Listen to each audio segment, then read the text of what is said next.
la dame a dit, ça fait 21 heures que je suis là. Le professeur, le marabout m'avait dit qu'il y aura des Sandougou qui vont venir.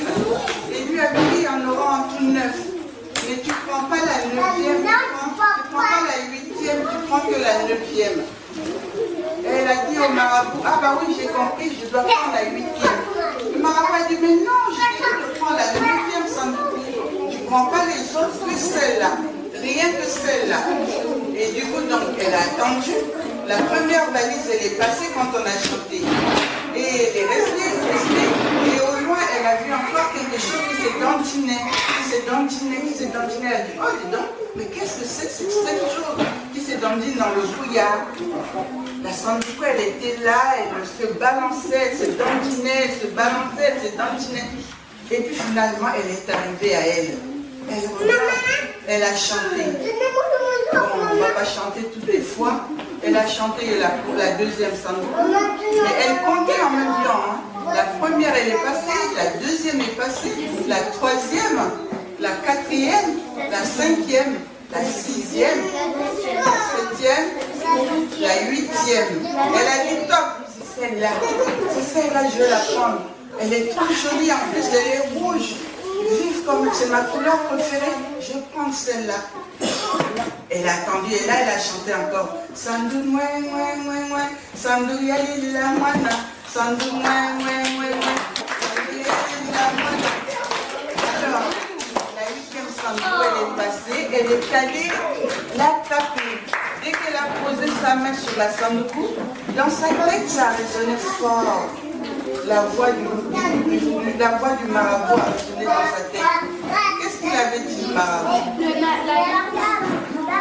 Elle avait dit là, la 9e, pas la 8e. Et là, elle a retiré sa main, elle a dit, ah oui, on avait dit de prendre la 9e.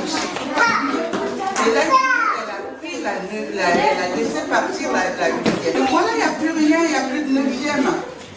Il m'a dit, moi, ce monsieur-là, elle a attendu au moins pendant 1 heure du temps.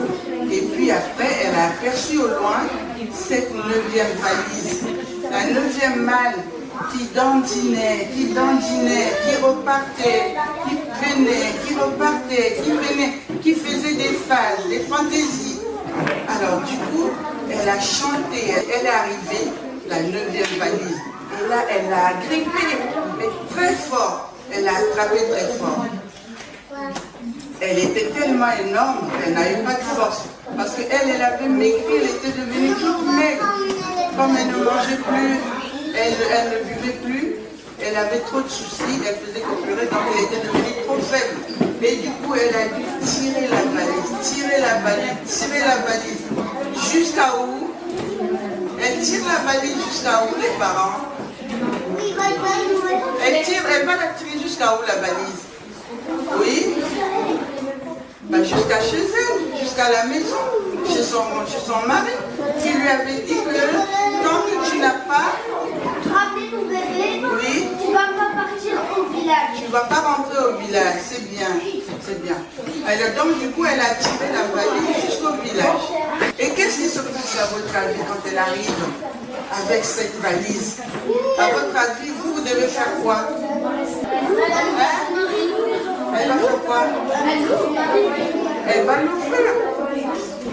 Elle est allée se mettre dans sa chambre et elle a fermé la chambre. Et là, elle a posé donc la valise dans sa chambre. Du coup, elle a mis sa valise dans sa chambre et elle l'a ouverte doucement. Et lorsqu'elle l'ouvre, elle trouve la valise. Elle était recouverte d'une couverture toute rouge. Elle a dit, waouh, mais qu'est-ce qu'elle est belle la couverture. Et elle va poursuivre délicatement et elle a retiré la couverture et elle va donc voir une couverture toute blanche. Toute blanche. Et lorsqu'elle retire la couverture toute blanche, et qu'est-ce qui apparaît à votre avis? Le bébé qui était là, qui dormait. Et elle a pris son bébé dans ses bras et l'enfant était bien protégé, il était bien en forme. Et il s'est réveillé, a ouvert les yeux, a vu sa maman, lui a fait des bisous, elle l'a embrassé. Elle était contente. Et du coup, à votre avis, qu'est-ce qu'elle va faire après? Qu'est-ce qu'il va faire après, la dame? Les mamans, qu'est-ce qu'elle va faire? Très bien. Elle est allée voir le mari. Elle a dit, mon mari, ben, j'ai ramené notre bébé. Le mari a dit, ah bon? Ah ben c'est pas plus tôt. Et là, du coup, donc tous les deux, ils sont allés encore dans la chambre et ils ont ouvert la mallette. Dans la valise, en fait, il y avait beaucoup d'or. Il y avait de l'or en dessous, il y avait des diamants, il y avait de l'argent, il y avait des richesses, mais énormes, que l'enfant avait ramenées. Et du coup, donc, la dame, elle était contente, le mari était aux anges. Et du coup, la dame, elle n'a plus besoin d'aller travailler dans les champs. Parce que elle a beaucoup d'argent. Elle avait beaucoup d'argent, merci. Elle avait de l'or, elle avait tout. Et donc, du coup, la dame n'avait plus besoin de travailler dans les champs. Et elle embaucha du personnel pour faire les mêmes travaux qu'elle faisait avant. Elle était partie pendant au moins plus d'une année pour chercher à la recherche de son enfant. Entre-temps, le mari, il avait pris une deuxième femme. Le mari, il s'était remarié. Et il y avait donc une autre femme à côté. Et l'autre femme à côté avait aussi un bébé.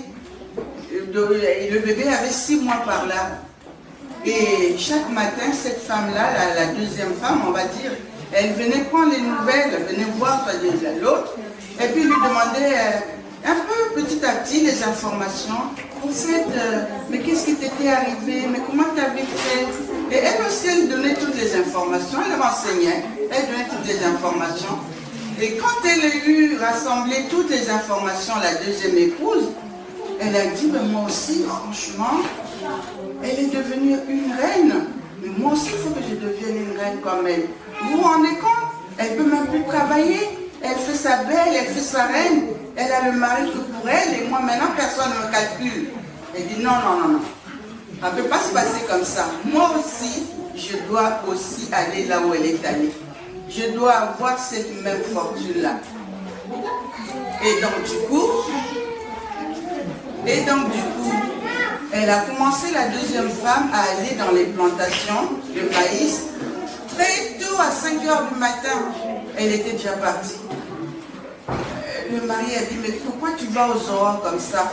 Elle dit, parce que c'est tout. Comme ça me permettra de travailler un peu plus longtemps. C'est tout.